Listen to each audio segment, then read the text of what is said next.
அனைவருக்கும் வணக்கம். அனைவருக்கும் இனிய பொங்கல் தின நல்வாழ்த்துக்கள். தித்திக்கும் திருநாள் மற்றும் உழவர்களின் பொன்னாளான பொங்கல் தினத்தை பற்றி பேசுவது மிக்க மகிழ்ச்சி அடைகிறேன். உழைக்கும் மக்கள் தன்னுடைய உழைப்பிற்கு உதவிய சூரியனுக்கும் இயற்கைக்கும் தன்னோடு சேர்ந்து உழைத்த கால்நடைகளுக்கும் நன்றியை மகிழ்ச்சியுடன் தெரிவிக்கும் நாளே பொங்கல் திருநாள் ஆகும். பொங்கல் திருநாள் 4 நாட்கள் கொண்டாடப்படுகிறது.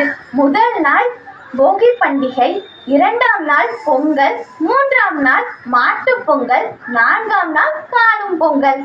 பழையன கழிதலும் புதியன புகுதலும் போன்ற பழமொழிக்கேற்ப வீட்டிலுள்ள பழையவற்றை நீக்கி தூய்மைப்படுத்துவதே போகி பண்டிகையாகும்.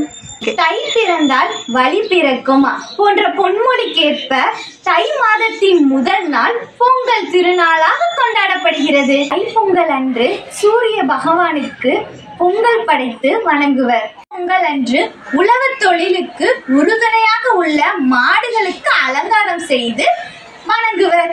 உழவின் சிறப்பை, உழைப்பின் உயர்வை, உறவின் பெருமையை எடுத்து கூறும் நாள் பொங்கல் திருநாளாகும். உழவின் சிறப்பை உலகிற்கு கூறும் உழவர் திருநாளில் உள்ளம் மகிழ்ந்து உறவுகள் இணைந்து உற்சாகம் பொங்கிட உதிக்கும் கதிரவனை உளமாற துதித்திடுவோம் என்று கூறி விடைபெறுகிறேன். நன்றி, வணக்கம்.